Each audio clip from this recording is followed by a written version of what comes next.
എഴുതാം ഒന്നെന്നിങ്ങനെ എഴുതാം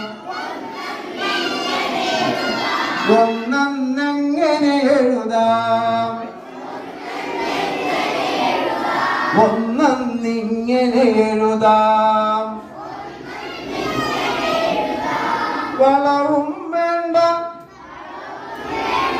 തിരിവും വേണ്ട ചരിവും വേണ്ട